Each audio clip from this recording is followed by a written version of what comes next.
बुद्धं शरणं गच्छामि.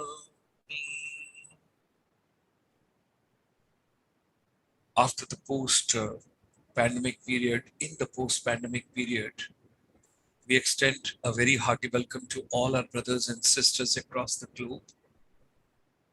For the last 15 days, we are having a special program because 27th September is a World Tourism Day, and we have touched almost all aspects of tourism. When we talk about spiritual tourism, we always think about Lord Buddha and Buddhism. So it's a proud privilege today. We have got Venerable Dr. Dhammapiyaji, Secretary General, International Buddhist Confederation, and it's indeed a great pleasure to have him back with us because our chamber conveys a deep gratitude and thanks to him. During the thick of the pandemic, we have done a series of 50 webinars on how Buddhism is relevant to today's education ecosystem, which involves your skills also, competencies also, capabilities also teachers also, everybody, how it is a part of that particular journey. Ladies and gentlemen, International Chamber for Service Industry extends a very warm welcome to each one of you. आप सभी का आज के कार्यक्रम में जो spiritual tourism पर है, वेनरेबल डॉक्टर धम्मापिया जी के साथ बहुत बहुत हार्दिक अभिनंदन, हार्दिक स्वागत. इस पूरे कार्यक्रम में हमने 10 सितंबर से आपके साथ ये सीरीज शुरू किया और 27 सितंबर जो वर्ल्ड टूरिज्म डे होगा तब तक ये चलेगा. माननीय प्रधानमंत्री जी का जो एक इरादा है कोरोना के टाइम में जो उन्होंने दिया कि देखो अपना देश, अतिथि देवो भव, हम सबको दोबारा सोचना पड़ेगा, पुनः सोचना पड़ेगा, क्योंकि मैंने अपने जीवन के पिछले 30 साल टूरिज्म को दिए हैं और मुझे ये समझ आया कि बहुत सारे मेरे मित्र जो ट्रैवल एजेंट्स थे, टूर ऑपरेटर थे, टूरिस्ट ट्रांसपोर्टर थे, रेस्टोरेंट ओनर थे, होटल ओनर्स थे, वो हमको इस कोरोना काल में छोड़कर चले गए. बहुत कुछ लोगों का बहुत बुरी तरीके से और खासकर हमारा टूरिज्म और हॉस्पिटैलिटी और एयरलाइन इंडस्ट्री ने बहुत सफरिंग देखा. 1994 में आईसीएसआई की स्थापना हुई 1994 में और 2001 में मैं माननीय श्री बी के गोस्वामी जी का हार्दिक अभिनंदन करता हूं, उन्हें अपनी दिल की गहराइयों से दुआएं देता हूं और उनका आभार प्रकट करता हूं कि उन्होंने 4 दिसंबर 2001 को एक फीस्ट नाम की संस्था को जन्म दिया. That was forum of educators and scholars of tourism. देश विदेश से उन्होंने सब लोगों को बुलवाया और उन्होंने मुझे कहा कि गुलशन, जो पढ़ाई लिखाई के क्षेत्र में है, अगर वो संपन्न हो, ठीक हो और ठीक दिशा में काम करें तो कोई वजह ही नहीं है कि हमारे भारत का टूरिज्म आगे ना बढ़े. सब कुछ निर्भर करेगा कि हम कैसे भविष्य का निर्माण करते हैं. हमारे शिक्षक जो हैं वो किस तरीके से शिक्षा में बच्चों को क्या दे रहे हैं, बच्चे कैसी शिक्षा, कैसी कौशलता, कैसी उद्यमिता पा रहे हैं. ये 2001 की कहानी. उसके बाद मैं आता हूं आज 2022 में. इस कोरोना काल के बाद में इस डेफिनेशन को हमने चेंज किया.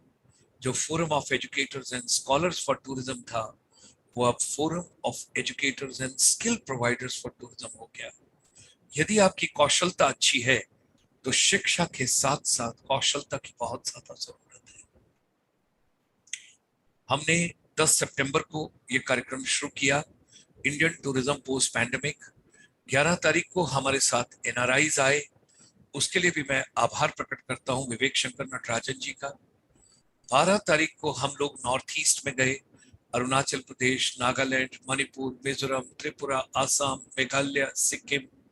आज हमारे वेनरेबल डॉक्टर धम्मापिया जी सुबह असम में थे और इस समय त्रिपुरा में हैं. तो हम 2 राज्यों को तो इस समय टच कर रहे हैं आज की डेट में. पांडुरंग थवाड़े जी आए, उन्होंने एग्री टूरिज्म, फार्म टूरिज्म और रूरल टूरिज्म के लिए एक बहुत बड़ा एजेंडा दिया नॉर्थ ईस्ट के लिए. उसके बाद हम फिल्म टूरिज्म, सिनेमैटिक टूरिज्म में 13 सितंबर को गए. 14 को हिंदी दिवस था, तो मातृभाषा एवं पर्यटन को इकट्ठे कैसे प्रॉमिस किया जाए और प्रमोट किया जाए। उसके बाद पैंडेमिक के बाद अब ये तो बात समझ आ गई कि आप प्रकृति के साथ छेड़छाड़ नहीं कर सकते। आप प्रकृति के स्वरूप को, रूप को समझिए। जिस परमात्मा ने ये दुनिया बनाई है, जिसने इस संसार की रचना की है, उनकी चीजों को छेड़ना हमें कहीं भी शोभा नहीं देता और वो हमारे हक में भी नहीं है। तो eco tourism, sustainable tourism, responsible tourism की बातचीत हुई। उसके बाद भारत की कल्चरल हेरिटेज की बातचीत हुई, जिसमें पूरा डिस्कशन 16 सितंबर को हुआ। 17 को पिलग्रिमेज टूरिज्म की बातचीत हुई। 18 तारीख को हम फिर विदेश गए एनआरआईज के बाद।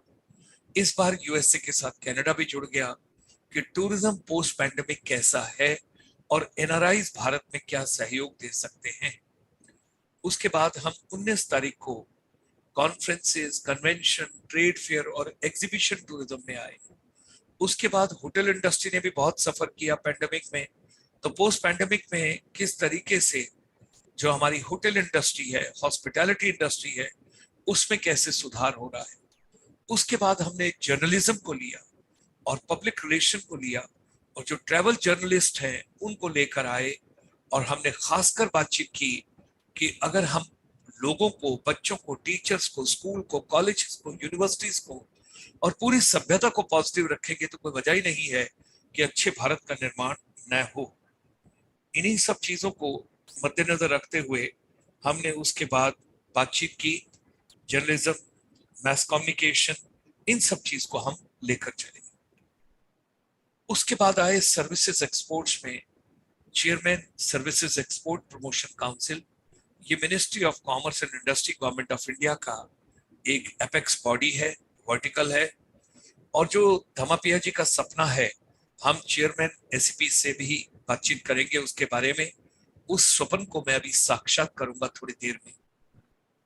कल रात्रि को हमने फिनिशिंग स्कूल और इंस्पिरेशनल लैब की बातचीत की कि पोस्ट पैंडेमिक में हमें वातावरण में, नेचर में कैसे रहना है।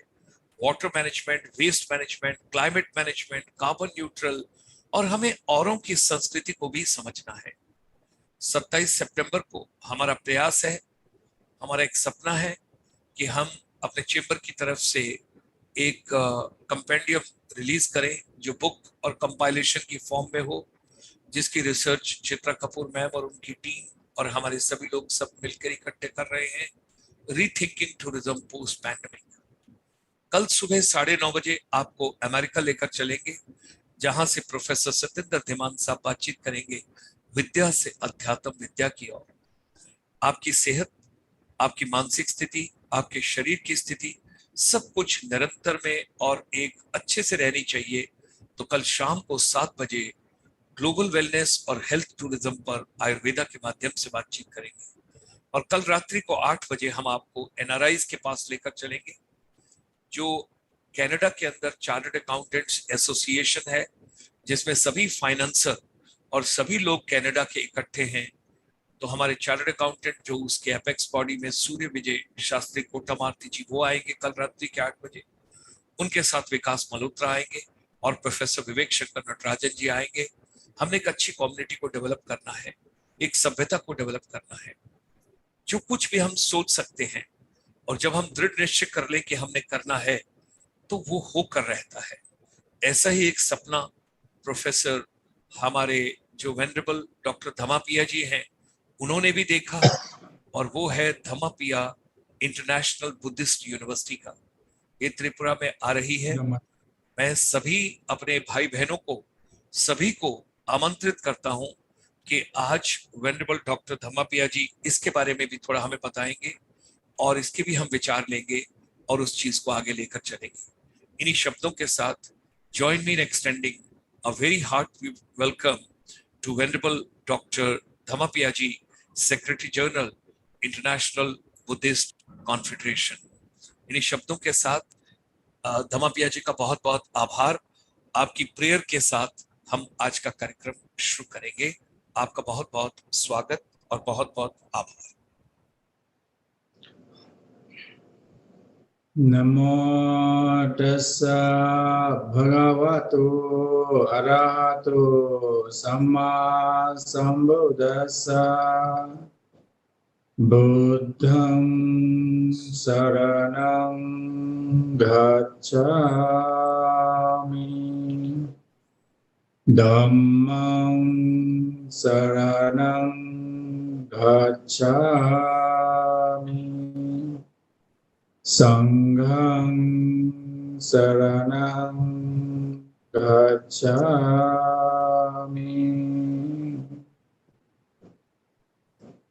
May all beings be happy, healthy, and peaceful.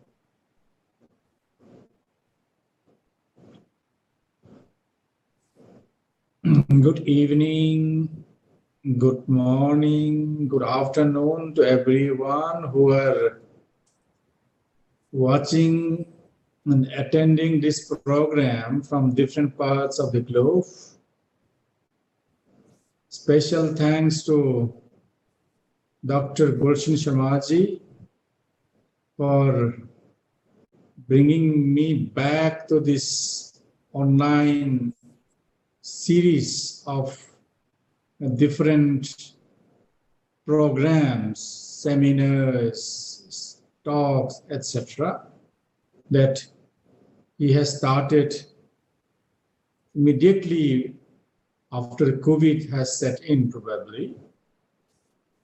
And we also had a series on the relevance of education, especially the Buddhist education in today's world. Today, the topic given to me to talk is spiritual tourism. When we talk about tourism, what comes to our mind is clear. Some people going with some bags from place to place, basically to the places where they find enjoyment, pleasure. The traveling is actually tourism, which has become an industry, that is tourism industry.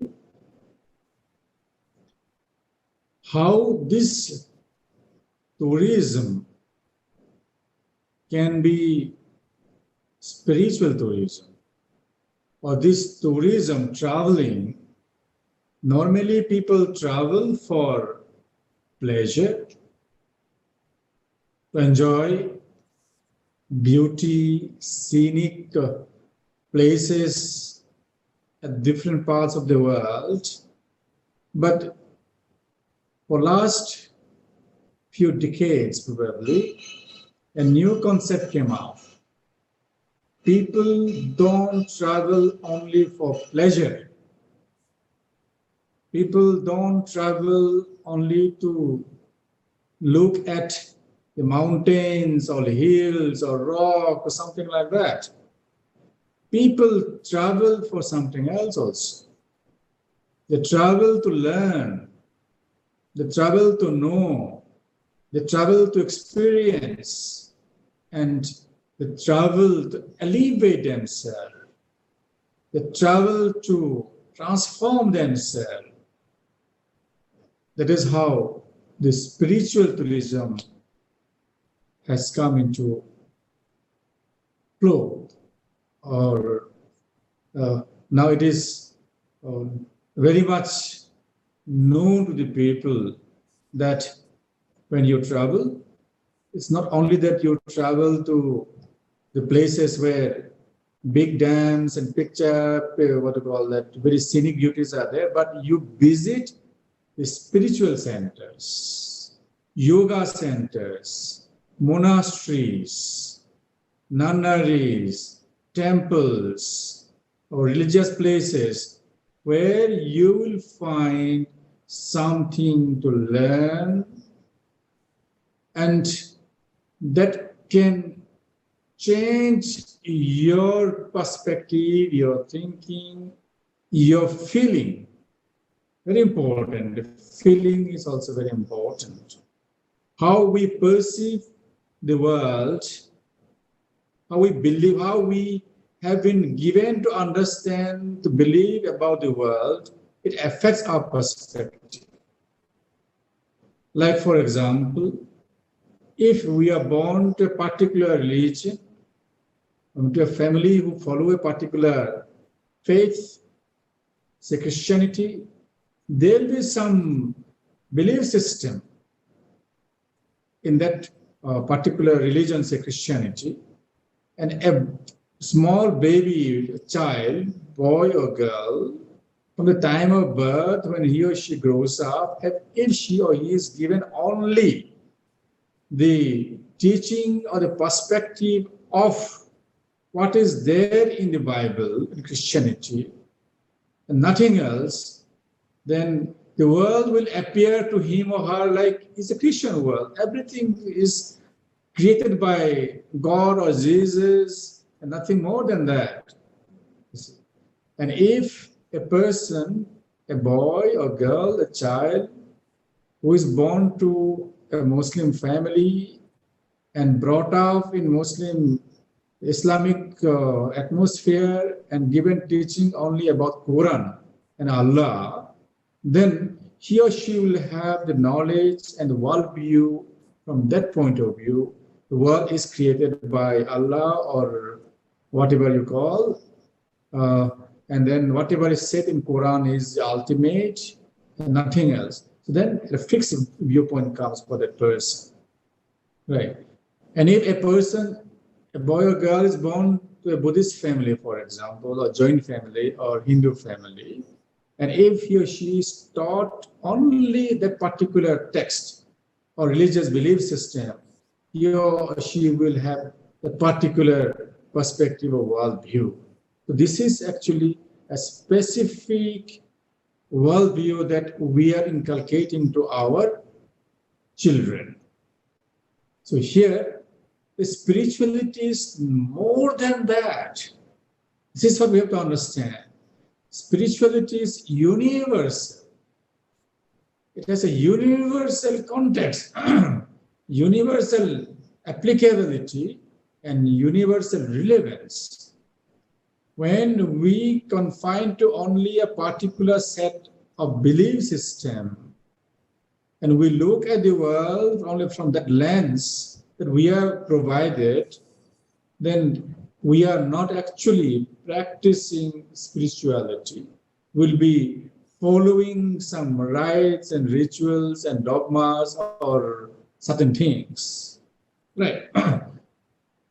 In case of spirituality, what we call dharma or dhamma, it has no boundary of this or that. It is universal. It is open to all. Open to all for research, for investigation, for knowledge, for knowing it, for experiencing it. That is spirituality. That is how we have developed the system of free inquiry into what is there, available, that human society or human beings have developed for last so many centuries, and thousands of years, we can say. This knowledge system, which is universal. And people that travel nowadays for pilgrimage, for example, if they are Buddhist, they'll be traveling to Bodh Gaya, to Saranath, then to Vaishali, Rajgir, Sankasha, Shravasti, Kushinagar, Lumbini, and to many other places like Ajanta and Ellora. So this pilgrimage is also a part of tourism, and we can say it is a part of spiritual tourism. Why? because they feel connected with the places where the Buddha himself had lived, who are coming from far places like Thailand, Myanmar, Cambodia, Laos, Korea, Japan, Singapore, Taiwan, Mongolia, Russia, and many other places. They never had seen or experienced what or where the Buddha had appeared and taught his teachings. So though they read books on the teachings of the Buddha, though they chant what Buddha has given, it is like mechanical. But when they come and visit all these places, they get emotionally connected, they get spiritually connected, and they feel that their purpose in life is served. This is the mental state, the feeling that transforms a person. So when such people go back to their country, what they do, many of them I have heard and I have met also, that they give up some bad habits actually. Some bad habits. I think you know bad habits means what, right? Many people have different kind of bad habits. They know these are bad habits, but they cannot give up. But when they come and visit Bodh Gaya and other places, they feel they have been to holy places, so they should continue the Holy Spirit, the good feeling, good vibes, and then they give up the bad habits. So that's how it helps to transform human mind, human feeling, and human habits. This is spiritual tourism, actually, when they come and witness, experience this kind of holy sites, holy places. And there are people who visit to monasteries, nunneries, temples in different places, like even Kashi, Vrindavan, Mathura. We have many other places in Himalayan range where very good centers for yoga, meditation, and Ayurveda, right? So people, they travel nowadays for healing also, you see.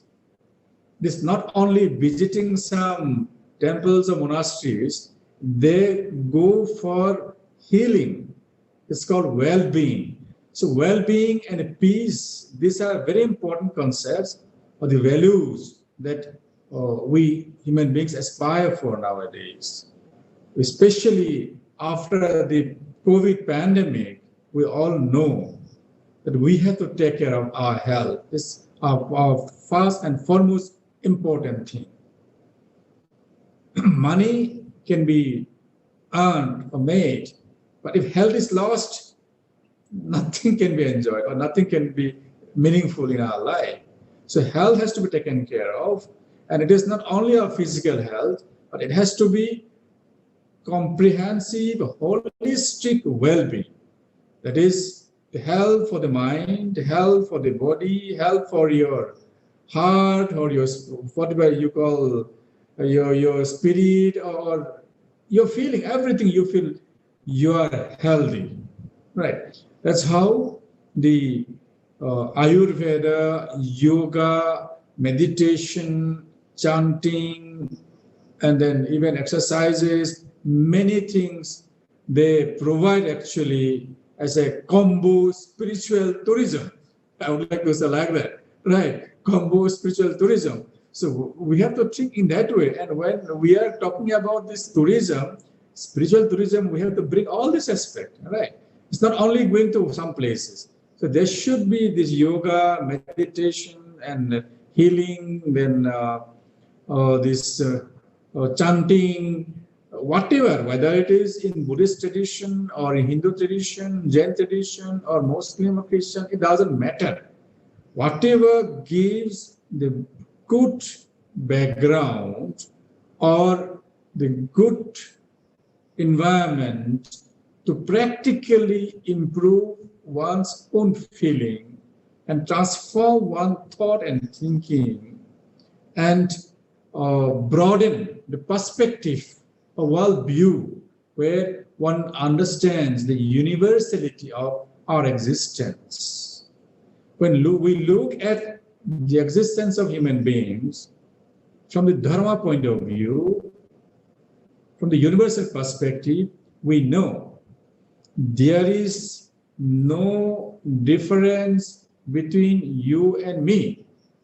Just because you are a Christian, I'm a Buddhist. Just because you are a Buddhist, I'm a Hindu. Or whatever name we give, Muslims, Christian, Buddhist, Hindu, Jain. I keep telling Russians, Americans, Africans, Asians, all that. There's no difference from the point of view of Dharma. Before the law of Dharma, we can say, before the universal laws or the natural laws, we are same. We are same. Because all human beings, we are born in the same way. There is no human being who is born otherwise. If there is some extraordinary God or Almighty Ishvara, who is the creator of a particular group of people, would have had different system of creating. But that is not the case, which means we all are subject to the same law of nature. There's no difference, right? So we cannot claim that I'm superior, you are inferior, because my skin is fairer than your skin, yours dark, or some I belong to this group or that group. No. We are subject to the same universal law of nature. We are the same before the universal dharma, right? So once we are born in the same way, then we travel. It's called auto-traveling. I call it auto-traveling or organic traveling, auto journey, organic journey. No one can stop. No power in the world can stop. Once you are born, automatically you have to travel, right? I mean, you have to move on, whether you like or you dislike. You have to move on till death, right? So this is a continuous, non-stop, continuous process beyond anybody's control. Nobody can stop it. So this is also common to all of us. Common to all of us. So no religious group or nobody can say that my God or my Ishvara or my Almighty can change this law. No. That means it proves we are the same. We are the same. Whether it is king or queen or princess or the farmer or whatever, this law is applicable to all of us, right? So before this law, we are the same. And nobody can escape from the final call, that is the death, right? Nobody can escape. There's no one who can save one's life saying that my Almighty God has saved. No, we have to meet the last end.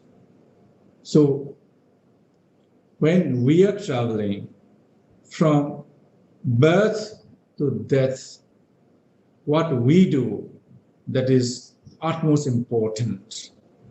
How we use our life, whether we call it spiritual journey, or we call it tourism, or we call it just a traveler without aim or aimless traveling, whatever it is. But we are traveling. This is our responsibility to understand how we can travel externally, outer traveling, right? when we live from birth to death, during this time, when we travel, what we do for ourselves, what I do for myself, and what I do for my people, my society, my country, the world, right? So this is a thing I think we have to be careful about, and to know that we should make our journey enjoyable and also happier and meaningful, right? This is our journey. Then, yeah, I know the time is coming almost. No. 8:30. Please take your time. Please take your time. Please. Okay. So there is the other aspect of the journey or the traveling is inner traveling, inner journey, right? So we can travel inside us. It is not the traveling or journey is always external, that you go from place to place and see some beautiful lakes and mountains and rocks and you feel happy and go temporarily. No, that is not only the definition of tourism or traveling or journey. So we can travel inside. We don't have to go anywhere. So that just one has to feel about one's own mental state. How I feel at this moment. Do I feel energetic? Do I feel happy? Do I feel frustrated? Do I feel restless? Do I feel depressed, hopeless? What do I feel at this moment? You see, this is the reality of this moment for me, right? And then, what do I feel in the next moment? How do I feel in the next moment? So this is how another journey that we can have. It's a research kind of work. And if we know, and if we can record our feeling and also our thinking from moment to moment, moment to moment, and if we know also the technique, how to bring a change in our thinking and also in our feeling. If we feel something not good, unhealthy, restless, which we dislike, we do not want, and if there is a system possibility, I can change my thinking process, my thought, my mind, and I can also induce certain things by inner journey, not with any external help, by inner journey, by changing my thought, by changing my other habits. If that helps us to elevate our thinking and also feeling, whereby the duration of my feeling will be more, where I feel happier, joyful, energetic, vibrant, right? There is less dukkha, we call, less suffering, and more of sukha, or peace and happiness. That's how one can transform, one can elevate.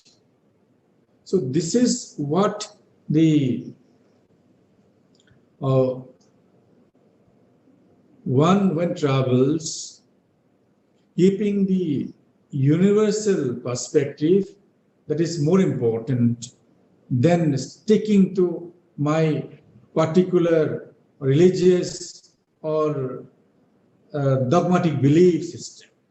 Whatever is there that helps to promote health, well-being, peace, harmony, and love, care, compassion, all these kind of values, universal values for all living beings, I think we should adopt it. And that I would call is the spiritual components of our journey, right? The spiritual component of our journey, where we can have in our inner journey. So outer and inner, both the journey we have to take off. And then I think something meaningful and good we can experience and also contribute to the world. And today, at the end, just I'm about to conclude, we are celebrating International Day of Peace also. I think this, it was probably 21st of September. In September, we are having many occasions actually to celebrate. So this peace is also another important aspect. Peace is a very important aspect. Where there is war, where there is terrorism, where there is violence, where there is restlessness, where there is tension going on all around, I think we all need to work collectively, and it should be global, collective, concerted efforts to popularize and broaden the concept of spirituality or religiosity. Whatever religion you follow doesn't matter.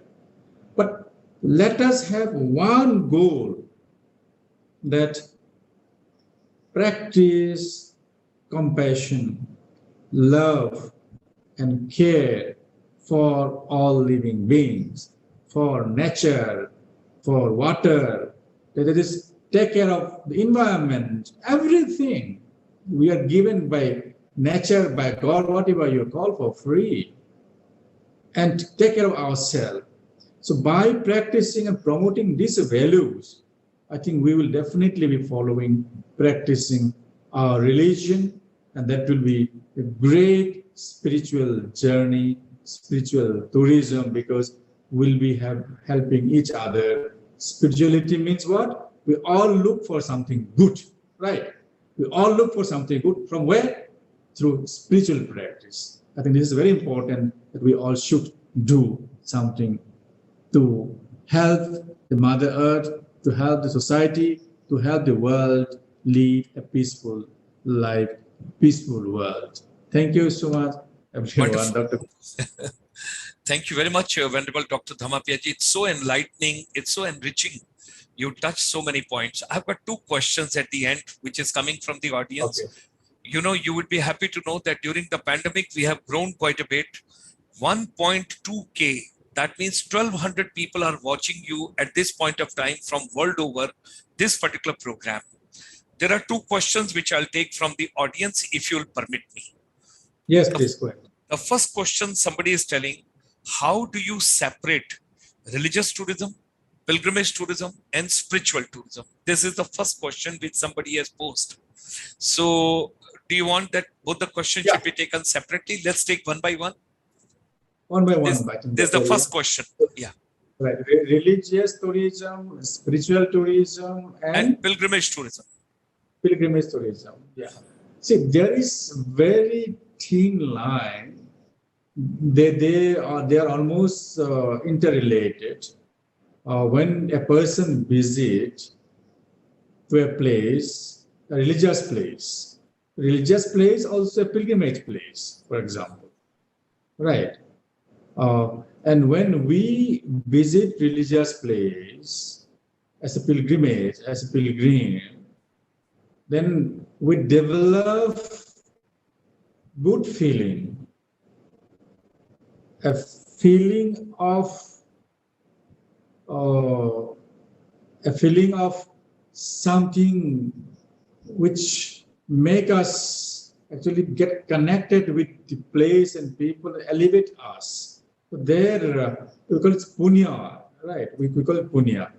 I mean, we feel we are doing something meritorious. We help people, we donate and something like that. So that is a part of spirituality. So all these are interconnected. I think when we have food, so we take water, we take rice, we take dal, we take these things. So it's like what do you call, composite something we do. So instead of segregating or differentiating, I think we can combine all of these. That will help us better to understand and when we travel and feel that everything. Yeah, what is the second question? Second question, somebody has posed from India itself Yeah. that after the new education policy 2020, which was introduced by the Honorable Prime Minister on 29th of July, which has given the new dimension, and beside engineering, science and everything, art has become very important. It was known as STEM earlier. That's a science, mathematics and everything, engineering. But now it is called STEAM. A is for art also, which has been included. So there was some survey which has been carried out world over, and Government of India has invited foreign universities to come to India, set up their campuses, set up their institutions. And at the same time, a lot of new courses are being offered by various universities.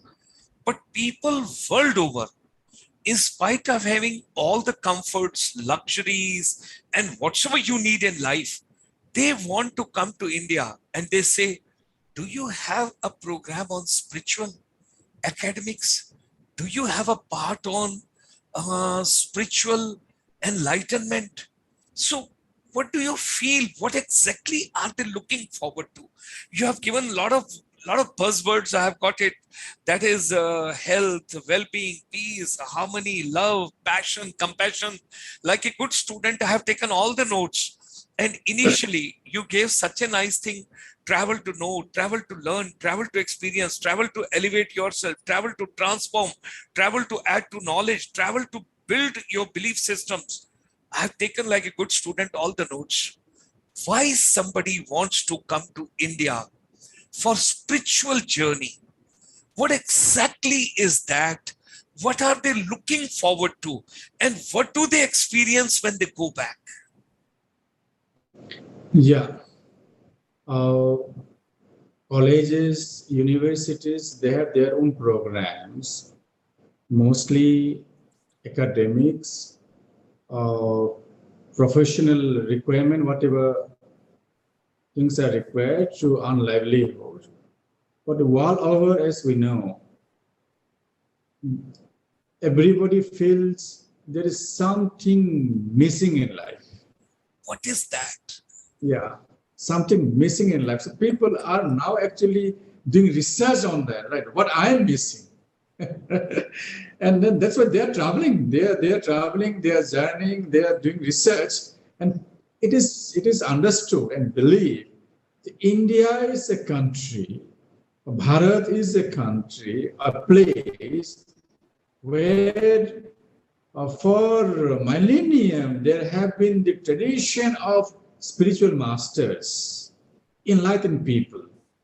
So they expect this land, India, Bharat, will definitely have the tradition of the spirituality handed down till date. That's how many people come to India to search, to experience, to find such masters who can provide them at least some guidance and discover what they are missing by themselves. It's not what I am missing, you will not know. What you are missing, I will not know. But India has everything, so let them come and work themselves, do research and explore what they have missed, right? What they are missing, they'll find out. It's a method of research. That's what I would like to say. We don't have any ready-made for everybody. One has to get from India where it's available. Okay. With your permission, Damapiyaji, I will just show one slide. I was very keen that I must show to public and I must show to the people with your consent and with your permission, because this is something very important next to my heart. All our brothers and sisters, those have joined this particular program, now it has gone to 1.3K. That is 1,300 people, those have joined from world over. This is the dream project and the hard work of Venerable Dr. Dhammapiyaji. this Dhammapiya International Buddhist University, which is coming up in Tripura. I'm looking forward to this coming on the ground. My president, Professor Satyendra Dhimanji, who is watching this program from the Woodbury University campus from California, Burbank, I make a humble appeal to the whole world. One of these days, with the permission of Venerable Dr. Dhammapiya ji, we will have a special program on this university. On coming Monday, day after tomorrow, some document part and other things, formalities, they all are getting completed. And the programs which he proposed to run, the program which this university wishes to offer, and what all is going to be there, let's have one of these days, one special program, and please come forward. We all need good health. We have to have good well-being, peace, harmony, love, passion, compassion, and all the spiritual components which we have got of this journey. And what Venerable Dhammapiyaji told over here, enlightened people, those have been the part of this particular journey. Ladies and gentlemen, I personally feel it was such a privilege to listen to Dhammapiyaji each and every word today, and many more such occasions. I can only request him, because lots of people have posted the comment on the live chat that can we have these programs at least once in 15 days, once in 3 weeks, depending on the convenience of Venerable Dhammapiyaji. And we will not call it tourism. We will call it spiritual enlightenment, spiritual journey, or whatever you call it.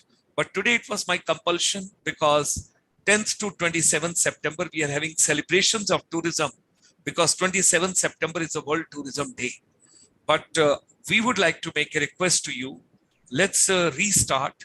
You have done so much during the pandemic to give peace to the entire world. And I just got a count from Chitra ma'am. We had done 53 webinars related to relevance of Buddha's teaching for today's education, skills, competencies, capabilities, youth, teachers, and educators during the pandemic times. So now situation is becoming better. World is coming out of it. Dhammapiyaji, we need more enlightenment and more awakening and more positivity and more peace and more happiness in the entire world through your kind efforts. With that, our deep gratitudes and thanks to you for having spared your most valuable time and to be with us today. And let's have the closing remarks and closing prayer of yours. Bhavatu sabba mangalang rakhantu sabba devata sabba buddhanubhavena sada sukhi bhavantu te. Bhavatu sabba mangalang rakhantu sabba devata sabba dhammanubhavena sada sukhi bhavantu te. Bhavatu sabba mangalang rakhantu sabba devata sabba sanghanubhavena sada sukhi bhavantu te. By the power of the triple chain, may all beings be happy, healthy, and peaceful. Thank you. Thank you. Thank you, Dhammapiyaji. Very kind of you.